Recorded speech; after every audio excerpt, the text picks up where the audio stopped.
Classic WoW. You think you do, but you won't.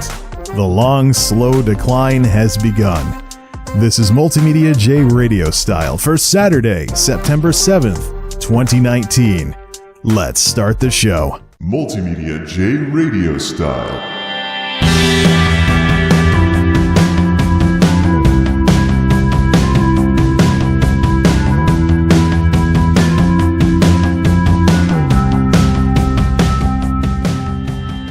People are going to think that this is clickbait based on the title of this discussion, but unfortunately, the facts are what they are, and the truth is what it is, regardless of people's feelings about it. The honeymoon is ending, sometime sooner rather than later. WoW Classic is beginning its long, slow decline towards what most of us thought it was going to be in the first place. I'm seeing it in the numbers, I'm seeing it in people's behavior, I'm seeing it in all kinds of stuff that's happening now that wasn't happening before, and vice versa, stuff that's no longer happening now that was happening before. On the operations side of things, we see now that Blizzard has stopped opening realms carte blanche, and if they open new realms, it is because they're tied to server transfers to try and get people to leave the crowded realms that have queues. So instead of accommodating the entire player population, now it's about redistributing the player population to even out some of these realm imbalances that are popping up now. And I'm already seeing posts on the forums where people are complaining about low pop realms. So there are already graveyard realms, as they're called, that are forming out of servers where the drop-off has been pretty severe. And now that the new toy effect is wearing off, they're starting to get a little empty compared to some of the other servers. And this is part of the classic experience, unfortunately. Like I've mentioned before, Blizzard does not need to have server queues in World of Warcraft anymore. They have the technology to make them a thing of the past. The question is, are they ever going to use this technology to make that happen? Between free character moves and connected realms, they could make all of this go away. The way to do that is to connect a high pop to a low pop and open free character moves from the high to the low so that people are able to transfer to a server that is less likely to have queues but retain the benefits of a high pop server that attracted them to the high pop realm in the first place. And if both realms get too big, add a third one to the cluster.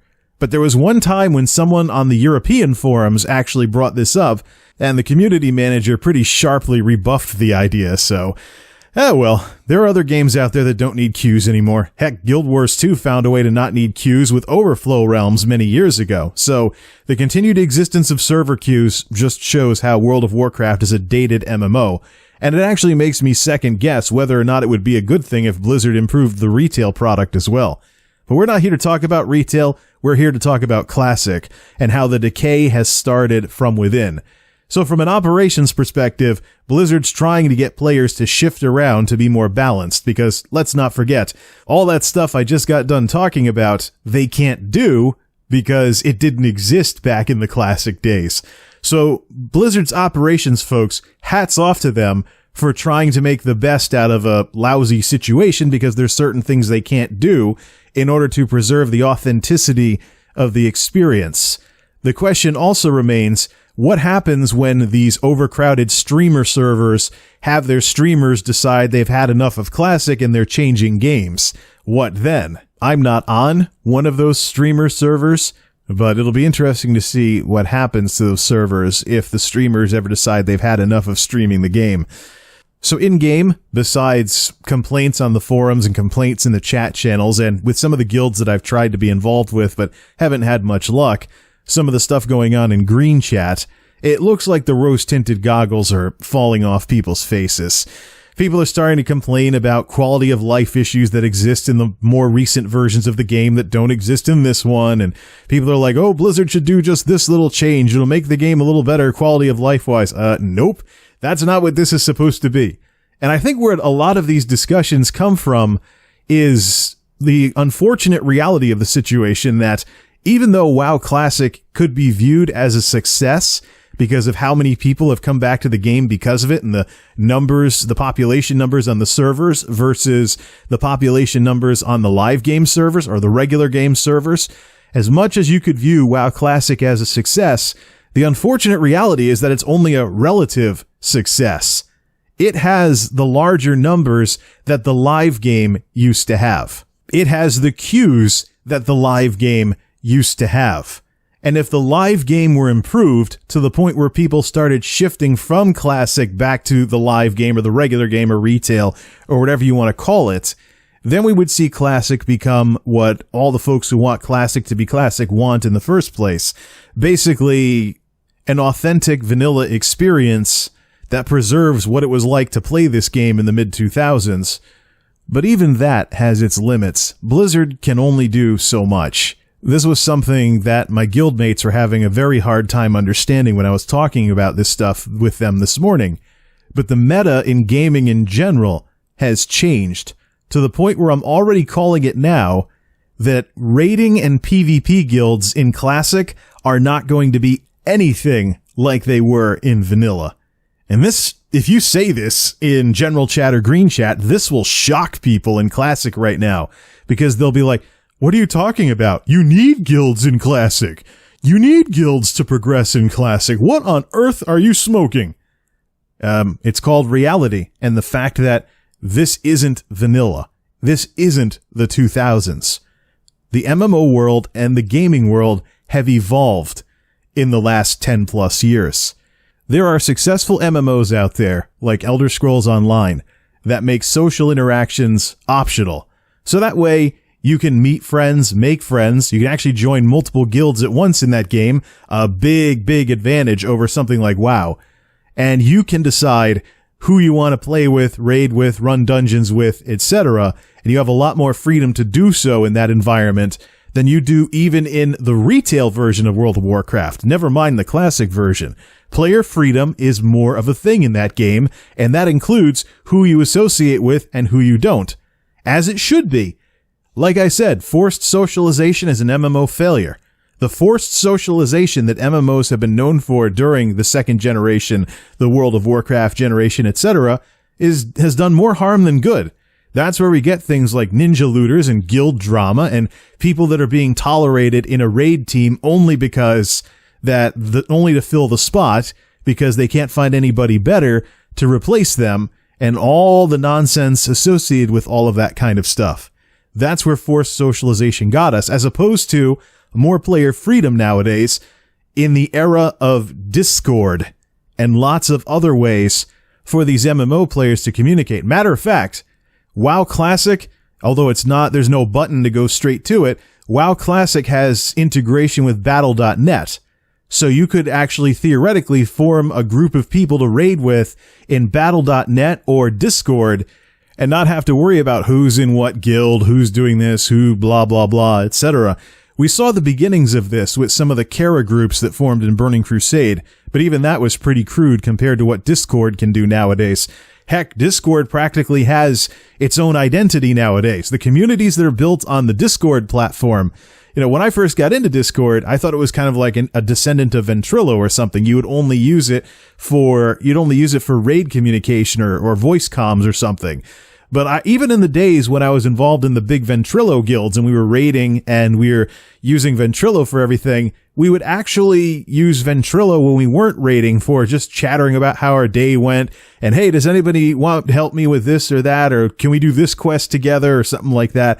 But what Ventrilo represented back then was the social elements of guilds evolving away from in-game tools and stuff. In vanilla, we didn't have all of this fancy stuff.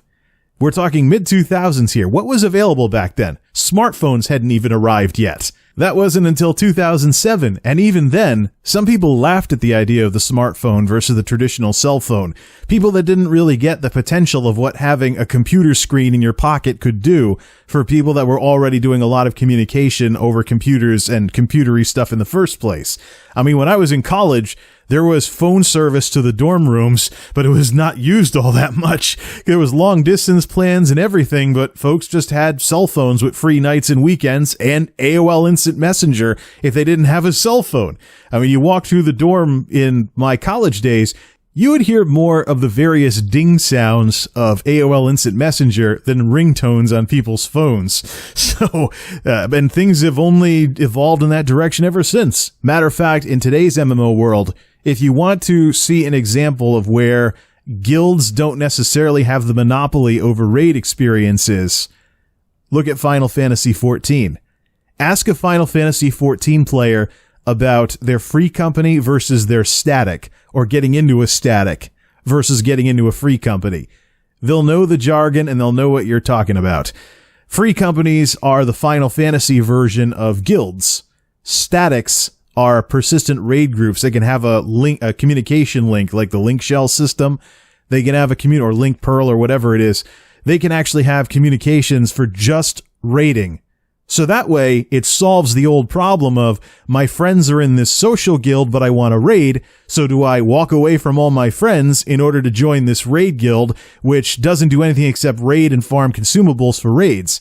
So what's the point of a raid guild outside of raiding? And I think that's where some of the burnout from raiding and stuff and max level stuff came from in the original game. But that was the meta back in vanilla before we had all of this fancy stuff.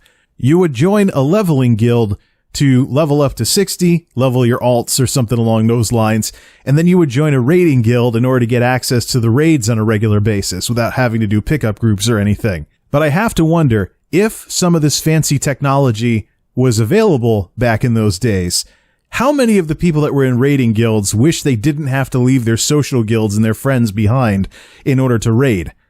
I'm curious about that. If we had all this fancy stuff today, would that have panned out in vanilla? Other than some internal systems like DKP or something like that, the answer, I think, is no, it would not have panned out that way. When you step into one of these games, you start to think that being in a guild is some kind of social identification, that you play the game with this group of people and stuff like that. And to an extent it is. But where does that go when you have to choose between a social guild you want to be in because you like the people there, you like leveling with them, you like helping people out, etc., or a raid or PvP guild, which you would only join just because you want to raid or PvP. Maybe you might not be so fond of them, but you bite your tongue and you change guilds in order to raid with them because they do raiding more often and they're better at it.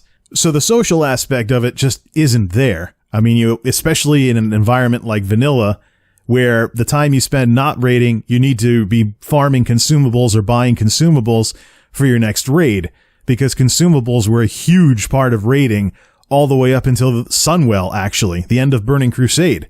But I'm curious, now that Discord has become a thing, to the point where Discord communities are all over the place, and I dare say some of the Discord communities out there have as much oomph as guilds in these games, where does that leave room for the traditional raiding guild from vanilla, except for people that actually still want to do all of that stuff? I don't think there is room, and I think we're going to see a much different raiding scene in Classic than we saw in vanilla.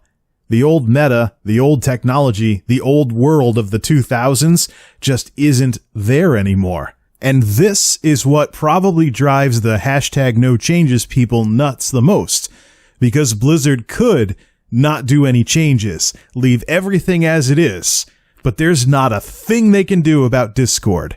There won't be a thing they can do. It is totally outside their control. There's not going to be a thing they can do when people take matters into their own hands with friend groups on Discord, independent of the guilds that they're in, where you can join as many Discord servers as you want. Oh, I work a night shift job. I want to raid Molten Core at this time or this day or blah, blah, blah. I found some nice people, but they're all in different guilds, so we have a Discord group going instead. And that way, we can still be in the guilds with all our friends and still raid. But even as social establishments, guilds are not holding the oomph that they held in vanilla. Once upon a time, you would get made fun of if you were ungilded at max level. I went through that several times. People wouldn't take me seriously even if I was right about something. Well, I see why you're ungilded. You must be a scrub. You're ungilded. Or if I was in a guild, my guild wouldn't be good enough for other people. Oh, you're in that scrub guild? You obviously don't know what you're doing. There must be something wrong with you because you're in that crappy guild, or you're in no guild, or blah, blah, blah. The elitism of the olden days, when there were no alternatives to the in-game stuff for getting things done in this game. Even as the termites were eating away at the proverbial foundation of all the stuck-up attitudes the guilds used to have with some of the Kara and SSC groups that were forming back in BC. Nowadays, with all kinds of other ways to join various communities that don't involve in-game means, why does any of this even need to exist anymore? And even from a social perspective, what I've been seeing again and again and again is that people have no loyalty to any guilds whatsoever. They join guilds. If they can't form connections there, they just leave. And they just bounce around until they find some place they like, and they only stay as long as they like being there. There are no perks whatsoever to being in a guild in Classic. Not even a guild bank. We're going that far back. As a matter of fact, guilds can be taken advantage of by toxic people because there isn't even a log of who's doing what to invite who to the guild and stuff like that. So if things aren't locked down, there's all kinds of problems waiting to happen. I ran into that with one of the guilds I tried joining where the guy just had no clue what he was doing, who was in charge. And what happened was 2 toxic people joined the guild, one of whom started saying racist stuff in the chat. And basically the guildmaster kicked him, but his toxic friend, who was laying low and staying out of the drama in the green chat, just kept reinviting him. So I had tons of green and yellow chat. So-and-so was kicked. So-and-so has joined the guild. So-and-so was kicked. So-and-so has joined the guild. And the guild leadership is like, who keeps reinviting him? Please stop reinviting him. Well, no, you let that sort of a thing exist exclusively through the systems that you have, because you didn't lock things down before inviting people into the guild. So now, well, we got to lock down things so that people can't invite you to the guild anymore, blah, blah, blah. Yeah, So now your guild members feel like they lost something, or they're being punished because of some bad apples that joined the guild. No thanks.